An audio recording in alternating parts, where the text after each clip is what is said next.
Muito bem, nesta manhã nós meditaremos no Salmo 73. Nós vamos observando cada verso, cada parte desse salmo e vamos tirando implicações desse ensinamento da palavra do Senhor. Vamos ler. Primeira parte, vamos ler do primeiro verso até o verso 3. Salmo da família de Asaf. Certamente Deus é bom para Israel, para os puros de coração. Quanto a mim, os meus pés quase tropeçaram.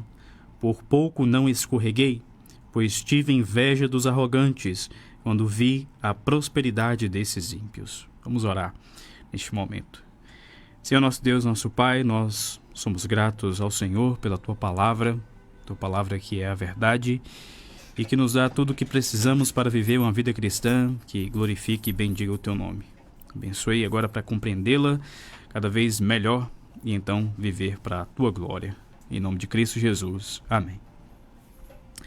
Muito bem, o Salmo começa com a afirmação de Asaf sobre Deus ser bom.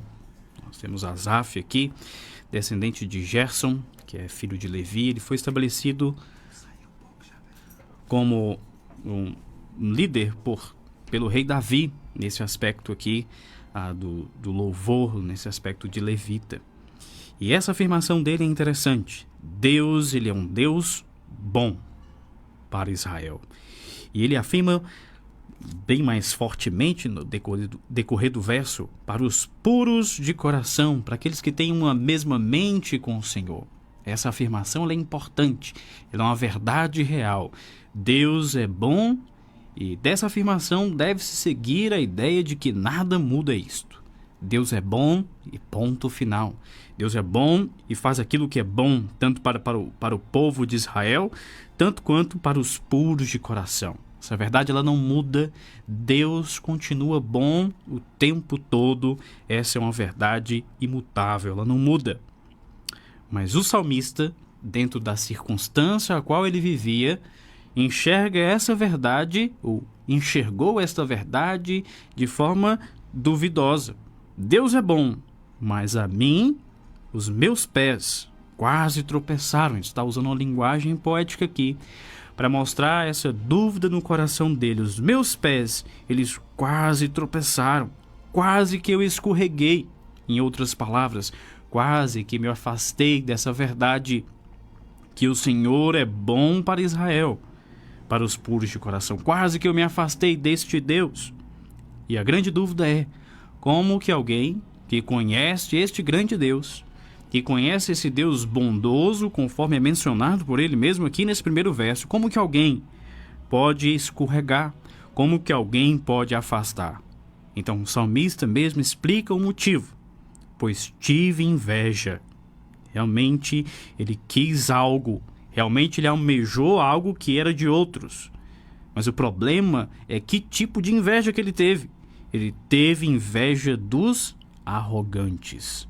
Uma pessoa cuja característica é se vangloriar, cuja característica é o orgulho e não se importam realmente com a palavra de Deus, não se importam com o que Deus diz, não se importam nada com o Senhor. Então o salmista, diante de um Deus bom, de um Deus que é bom para Israel e bom para aqueles que são puros de coração, diante desse Deus, ele quase o abandonou. Por causa da inveja em seu coração. Por ele desejar algo que pertencia aos arrogantes. O que era esse algo que ele aparentemente pensava que pertencia aos arrogantes? A prosperidade deles. Dava a entender que para eles era tudo bem, tudo beleza, tudo fantástico. Quanto para o salmista, a situação era bem diferente. Então, diante desse cenário, diante dessa realidade, ele então começa a duvidar.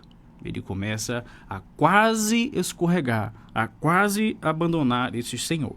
Claro que ao decorrer do Salmo, sabemos que ele não abandona o Senhor, ele medita de forma diferente. Mas esse pensamento, em suas circunstâncias momentâneas, ele o levou a essa dúvida, o levou a este questionamento, que obviamente vai ser refletido na sua vida prática. Então, é isso que o salmista está expressando aqui, bem claramente nessa primeira parte aqui deste salmo. essa dúvida que ele tem. Que isso, obviamente, vai levar a atitudes práticas. Lembremos desta verdade. Quando nós temos convicção de algo, e essa nossa convicção estiver abalada, realmente, nossa conduta vai mudar. Não tem como crermos em algo e vivermos de forma diferente daquilo que cremos. Se estamos vivendo de forma diferente daquilo que cremos, é porque a nossa crença ela está abalada. Ela está manchada de alguma forma, algo precisa ser feito para que seja então resolvido. Mas realmente, a nossa prática vai mostrar realmente a nossa crença. E no aspecto aqui do salmista, isso claramente afetou a sua prática, então ele estava abalado quanto a esses pensamentos sobre a prosperidade dos ímpios. Por que os ímpios estão prosperando? E ele então aprofunda mais estes aspectos e mostra as coisas que trouxe a ele, de maneira mais específica, as coisas que trouxe a ele este questionamento, essa inveja. Do verso 4 ao verso 12, ele expõe isso claramente. Eles não passam por sofrimento. Parece que os ímpios não sofrem. Para eles tudo é bom, tudo é maravilha. E tem um corpo saudável. Até a pele deles parece que é mais bonita. Até a sua fisionomia, o seu físico é melhor do que aqueles que servem ao Senhor. Esse é o pensamento que o salmista está tendo. Essa é a dúvida que ele está questionando. Podemos até pensar, será que é realmente assim? Será que ele não está entendendo de forma exagerada? Talvez um pouco, e vamos falar disso um pouco mais à frente. Estão livres dos fardos de todos, não são atingidos por doenças como outros homens, são tranquilos, os ímpios, os arrogantes não se importam com essas coisas que os meros mortais lutam. Não, para eles tudo está indo bem. Este é o questionamento aqui do salmista, essa era a dúvida que pairava em seu coração. Por isso, o orgulho lhes serve de colar e eles se vestem de violência. Olha, nada acontece com eles. Eles fazem o que querem.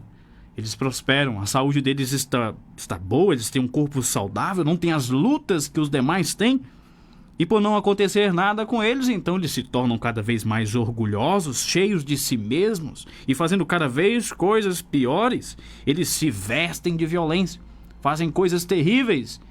E ao invés do natural vir a punição sobre eles, não é isso que o salmista observou.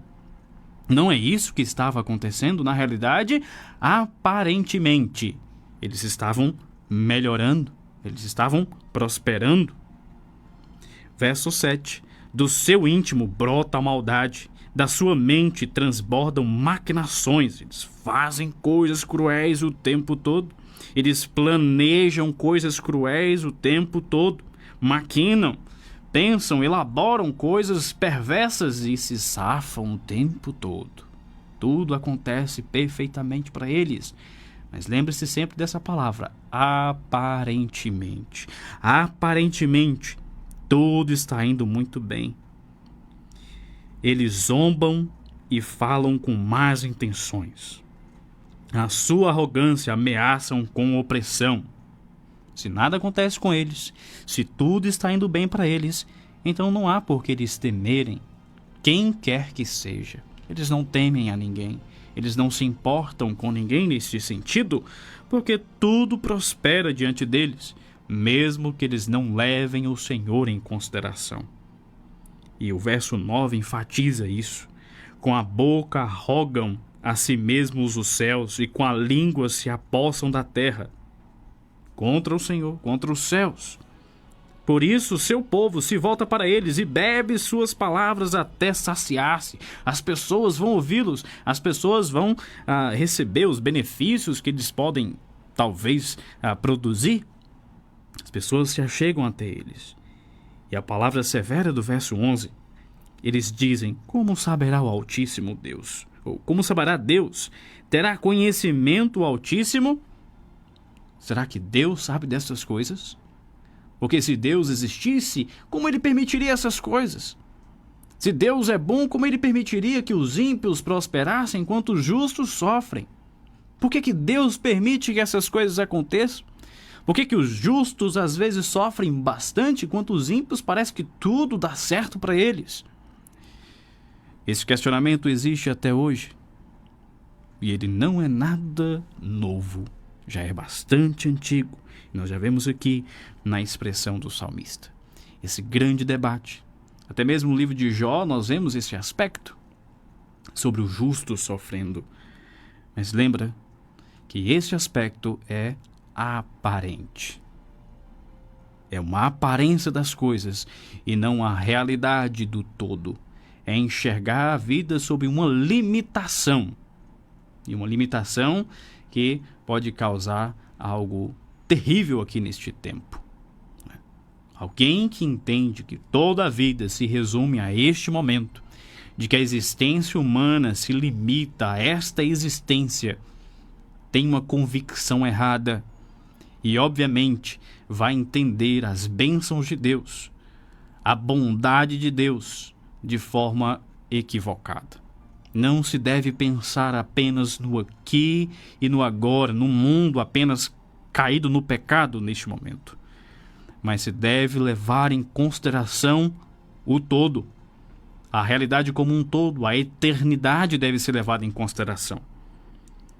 Se isso não acontecer, se não é levada a realidade como um todo, a eternidade, a existência como um todo, então pode-se chegar à mesma conclusão, a princípio, é claro, que o salmista chega aqui.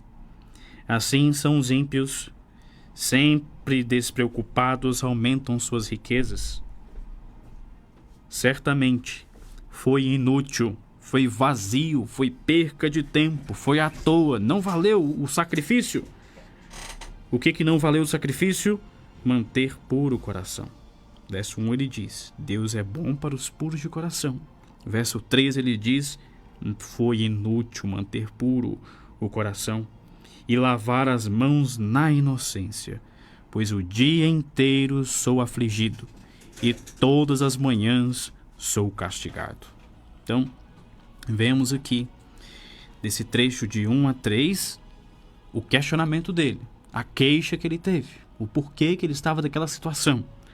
Do verso 4 até o verso 14, que nós vimos agora, ele então expressa de maneira mais específica o que ele invejava, o que fez com que o seu coração duvidasse da bondade de Deus e duvidasse do valor de servir ao Senhor. Pelo fato de ele ver os ímpios, aqueles que não servem ao Senhor, aqueles que não consideram ao Senhor, e não só não consideram o Senhor, como se opõem ao Senhor e à sua palavra, e não só se opõem ao Senhor e à sua palavra, como se opõem à própria sociedade. Ele vê estas pessoas prosperando, tendo aparentemente uma vida melhor, usufruindo melhor das coisas, enquanto ele olha para si mesmo e pensa, eu não tenho essa prosperidade. Eu sirvo ao Senhor, eu estou firme diante do Senhor, mas não tenho esse mesmo privilégio que eles têm. Então, disto brota um coração de dúvidas, um coração questionador, que chega ao ponto de analisar e pensar, não valeu a pena. Esta dúvida, ela pode pairar na mente de alguns crentes que perderam o vislumbre da eternidade, que se esqueceram que a vida não se resume ao aqui e o agora. Alguns crentes podem questionar isto e verem a alegria falsa dos ímpios, dos descrentes, e acharem que realmente eles estão melhor, eles estão numa situação mais agradável, e se esquecerem que nós que estamos em Cristo, de acordo com Romanos, que todas as coisas cooperam para o bem daqueles que amam ao Senhor. E o bem que o apóstolo Paulo está dizendo ali naquele texto de Romanos é para sermos conforme a imagem de Cristo Jesus. E esquecem que para sermos a imagem de Cristo Jesus, o Senhor vai moldar um caráter perfeito em nós, mas que vai passar por momentos difíceis, de sofrimento, de tribulação, todas essas coisas importam. Se vislumbrarmos a vida pensando neste aspecto, o Senhor tem moldado Cristo em nós, estamos caminhando rumo à eternidade, então iremos enxergar a vida de uma forma diferente. Mas se esquecermos isto, vamos ficar limitados ao aqui e o agora. E então vamos nos questionar. Espera aí. Os crentes fiéis, sinceros diante de Deus, eles passam por dificuldades e lutas. Não são os governantes sobre a terra, não são os grandiosos sobre a terra, não. Um povo mais simples. Mas os ímpios, em contrapartida, têm privilégios. Crentes falsos têm privilégios. Então, de que vale servir ao Senhor? Se esquecermos a eternidade, naturalmente, este questionamento virá aos nossos corações e precisamos resolvê-lo. Porque isso vai causar realmente cada vez mais desconforto a nós mesmos. Então começa aqui um pouco da resolução do salmista. Se eu tivesse dito, falarei como eles, teria traído os teus filhos. Já está levando em consideração a nação de Israel, o Antigo Testamento, ao seu povo. Já seria ser um hipócrita diante dos filhos de Deus. Já seria uma traição da parte do salmista. Ele já leva isso em consideração. Hoje nós estamos no tempo da igreja, então já devemos considerar a igreja de Cristo Jesus, aqueles que andam juntamente conosco, firmes na verdade. Devemos considerá-los também nesse questionamento. Quando tentei entender tudo isso, achei muito difícil para mim. Até que entrei no santuário de Deus e então compreendi o destino dos ímpios. A chave muda quando ele parte de uma perspectiva diferente. Quando ele muda a visão limitada deste mundo para a visão eterna do Senhor. Lembra, Antigo Testamento, o santuário de Deus está diante do Senhor ali. Novo Testamento, diferente, temos acesso direto ao Senhor. O salmista está dizendo, em outras palavras, eu estive diante do Senhor. E diante do Senhor e das suas verdades, eu compreendi algo além do que eu poderia compreender. Algo que realmente muda tudo no tempo, mas que não pertence ao tempo. Está em outra época, em outro momento, não pertence ao presente, mas é de outro aspecto, o destino. Quando tudo terminar, então veremos esta diferença. E que diferença é esta? Verso 18. Certamente os pões em terreno escorregadio e os fazes cair na ruína. O salmista, no verso 2, ele diz que ele quase escorregou. Quase ele largou o Senhor por inveja dos arrogantes.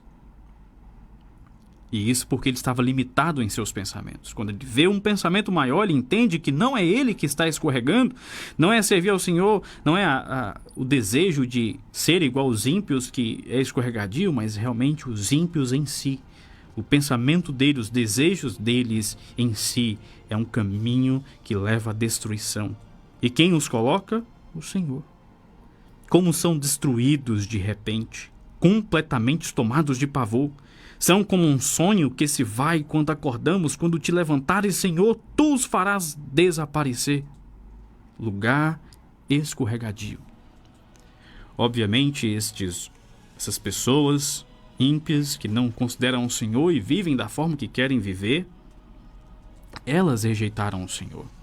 Elas rejeitaram a palavra do Senhor. Em outras palavras, o Senhor está dizendo, já que vocês não querem a mim, vivam em seus próprios pecados. E aparentemente está indo tudo bem. Aparentemente as coisas estão maravilhosas. Saúde está boa, condição financeira está boa, qualquer outra dificuldade da vida está tudo bem, então Deus me ama. Quando na realidade é uma mentira.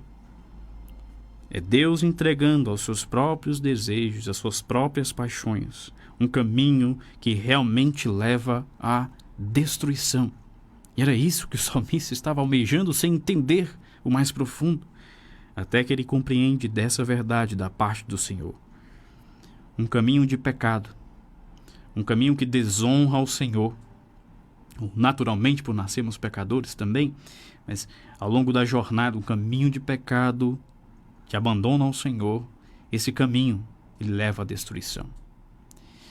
Se a vida continua tudo bem do jeito que está, sem levar em consideração ao Senhor, sem levar em consideração a sua palavra, Não é motivo de alegria, mas de tristeza, porque lá em Hebreus nós vemos que o Senhor disciplina os filhos a quem Ele ama. Se está indo tudo bem, é porque o Senhor tem entregado ao pecado.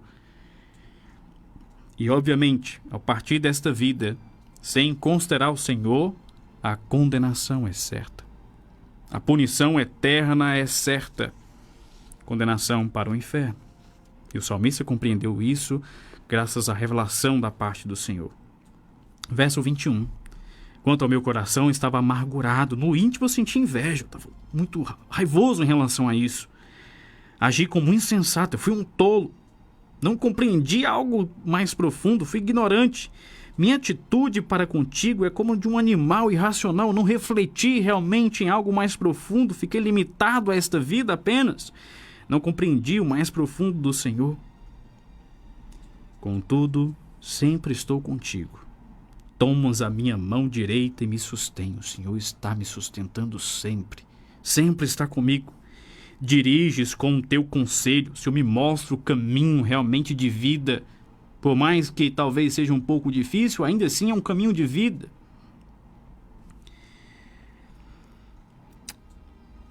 E depois me receberás com honras. A glória eterna. A recepção eterna. Lembra o salmista aqui, refletindo sobre a eternidade. Lá em João capítulo 17, Jesus, na sua oração maravilhosa, a oração do sacerdote, a oração sacerdotal de Cristo, ele quer que aqueles que o Pai o deu, que eles vejam a glória que ele teve juntamente com o Pai antes da fundação do mundo. O Senhor nos promete isso, o Senhor rogou isso diante do Pai por nós. Então nós que estamos em Cristo Jesus, haveremos de desfrutar esse privilégio. Nada nessa vida pode ser comparado. A quem tenho eu nos céus, senão a ti? Não há mais ninguém mais importante do que o Senhor. Eu tenho o Senhor. E na terra, nada mais desejo além de estar junto a ti. Ah, tantas maravilhas nessa terra, tantas coisas boas nessa terra. Mas o salmista, após meditar na eternidade, ele pensa, olha, mais importante, mais sublime, o desejo mais profundo do meu coração ao refletir sobre a eternidade é estar junto ao Senhor. O meu corpo e o meu coração poderão fraquejar, isso que é fantástico. Eu posso falhar, eu posso errar diante do Senhor, posso fraquejar, mas Deus é a força do meu coração. O Senhor me sustém, o Senhor me ajuda nessa jornada rumo à eternidade, a minha herança para sempre. Mas o Senhor é a força do meu coração e a minha herança para sempre. A herança, aquilo que ele ganha no final de tudo, é o próprio Senhor. É desfrutar deste Senhor, é estar para sempre com este Senhor. Isso só tem sentido para aqueles que conhecem a sublimidade, a grandiosidade que é este Deus. Os que te abandonam, sem dúvida, perecerão. Eles terão um caminho terrível, uma destruição terrível. Tu destrói todos os infiéis. Não adianta fingir, não adianta tentar fugir do Senhor, não adianta. O Senhor haverá de trazer punição para aqueles que não foram justificados por meio de Cristo, para aqueles que são pecadores por natureza e vivem em seus pecados. Mas para mim, bom é estar perto do Senhor. Fiz do soberano, grande Deus, o meu refúgio. Proclamarei todos os teus feitos. O verso 1 ele diz, certamente Deus é bom para Israel, para os puros de coração. E você pula para o verso 28, verso 2 diz, quanto a mim os meus pés quase tropeçaram. Por pouco não escorreguei. Mas o verso 28, que é a conclusão desse salmo, diz, mas para mim bom é estar perto de Deus. Fiz do soberano Senhor o meu refúgio, proclamarei todos os teus feitos. Mudou a perspectiva dele, e então ele enxerga a vida de uma forma diferente e entende o valor de servir ao Senhor, que não só é para este momento, mas para toda a eternidade. Benefício este que não dá para colocar em comparação com as coisas momentâneas desta vida, as coisas que afastam do Senhor nesta vida. Valerá sempre a pena servir ao Senhor. Em outras palavras, temos que ter cuidado com as aparências. As aparências, elas podem nos enganar. Certa vez eu fui comprar um lanche e muitos de vocês sabem, né, que as lanchonetes colocam as fotos dos lanches. E obviamente aquelas fotos são muito atrativas, atraentes. Então comprei um lanche todo empolgado. Quando fui comer, realmente não era do meu agrado. Não gostei nada. Então fui enganado pela aparência.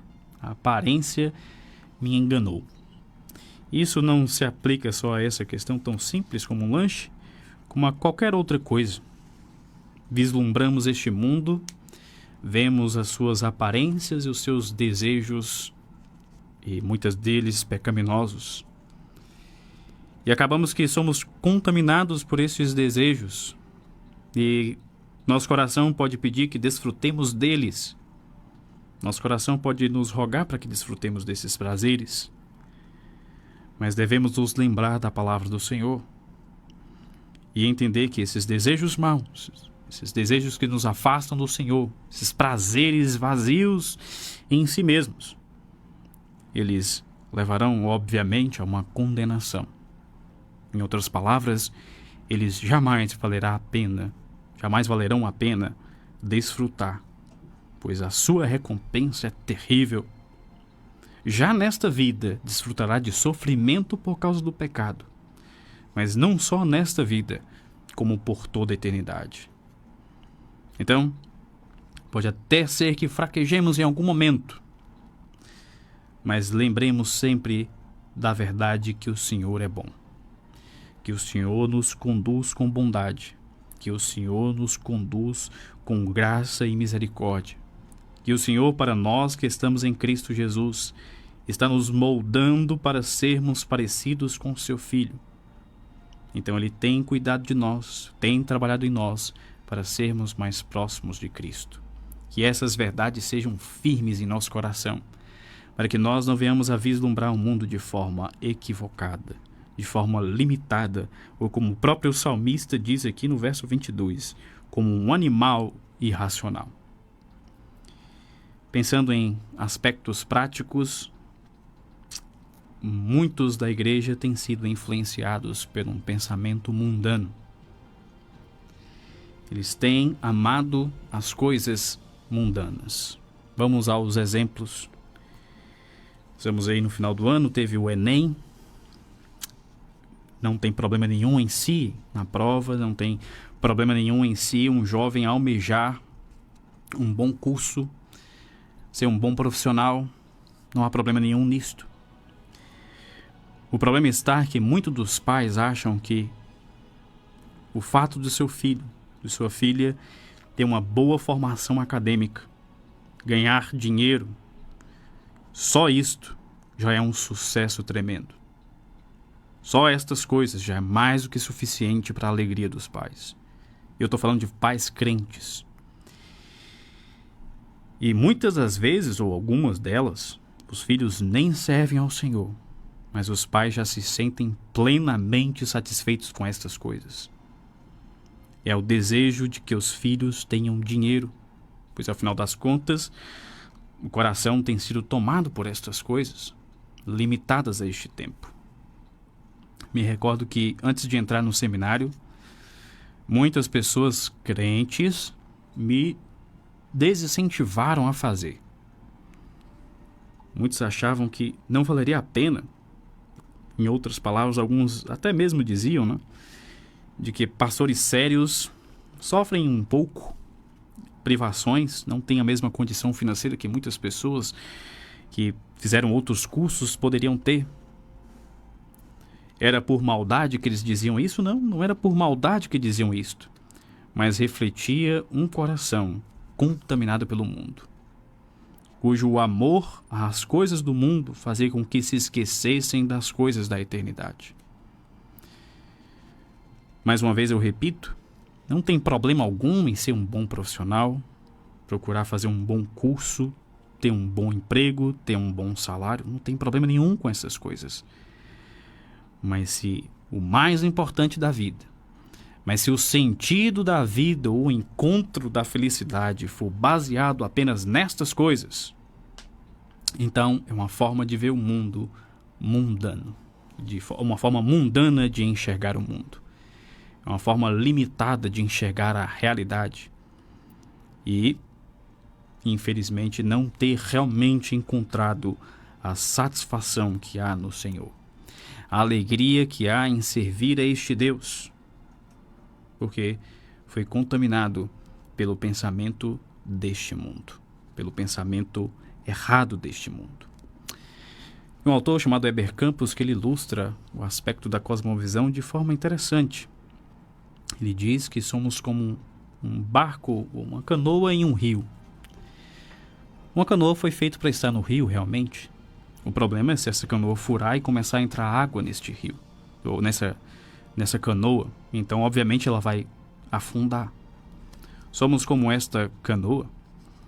Nós estamos no mundo e fomos feitos para ele, não vamos sair deste mundo, vamos estar em contato com várias pessoas diferentes, não vamos nos esconder dos descrentes, muito pelo contrário, estaremos convivendo com eles. O problema não é estar entre eles, o problema é ser contaminado pela visão de mundo que eles têm, sermos contaminados pelos pensamentos que eles têm. Então, acabaremos sem esperança, assim como eles também têm andado sem esperança, sem um pensamento de eternidade. Outra coisa a qual eu quero aplicar é essa teologia falsa que conhecemos muito a respeito da prosperidade. Querem vir a Cristo para receber condição financeira, querem vir a Cristo para receber bens, casa, carro. O Senhor pode dar essas coisas, mas lembre-se, não é o objetivo. Não há nenhuma promessa de Cristo Jesus que haveremos de prosperar nessa vida. Estamos falando da Igreja de Cristo, Novo Testamento. Não há nenhuma promessa nesse sentido. Cristo não prometeu a nós que teríamos uma condição financeira boa. Na verdade, os crentes do primeiro século, muitos deles eram escravos. Cristo não nos prometeu isto. Cristo também não nos prometeu que teríamos uma saúde perfeita. Não nos prometeu nada disso. Pelo menos não nesta vida. Na eternidade, sim. Ele não nos prometeu. Então, lembre-se disso.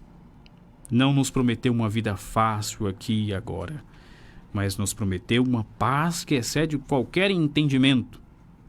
Uma paz profunda que, em meio a sofrimento e angústia, continua a existir.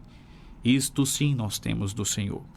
Talvez não desfrutamos porque estamos olhando para algo que não deveríamos olhar, mas esta paz sim nós temos no Senhor. Podemos não ter a melhor condição do mundo, não tem problema nenhum em lutar para ter uma condição melhor. Mas lembre-se, a sua alegria não vai ser encontrada quando você tiver estas coisas. A alegria deve estar em Cristo Jesus. Quando entender realmente o prazer que é o Senhor, ou servir ao Senhor, estar com o Senhor, quando entender que o Senhor é a porção da sua herança, quando entender que ter o Senhor é melhor do que qualquer coisa nesta vida, então vai desfrutar dessa vida de forma melhor do que a maioria que aqui existem.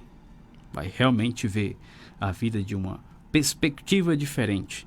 Então poderá louvar ao Senhor aqui e não se limitar apenas aqui, mas lembrar, na eternidade estarei com o Senhor.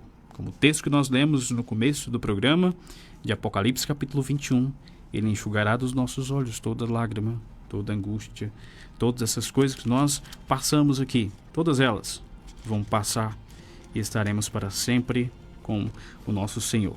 Lendo o texto, literalmente diz: Ele enxugará dos seus olhos toda lágrima, não haverá mais morte, nem tristeza, nem choro, nem dor, pois a antiga ordem já passou. Nesta vida, ainda Ele requer de nós renúncia e viver para a sua glória. Que vislumbremos os céus e esqueçamos dessas limitações aqui da terra. Vamos orar. Senhor nosso Deus, nosso Pai, nós te agradecemos pela Tua palavra, por essa meditação aqui no Salmo de Asaf, que essa mesma reflexão que ele teve possa estar em nosso coração. Que não venhamos a limitarmos aqui e agora, mas lembrarmos da eternidade. Então, servirmos ao Senhor com amor, fidelidade. É o que nós pedimos em nome de Cristo Jesus. Amém. Deus abençoe vocês e até o próximo programa Encontro com Cristo.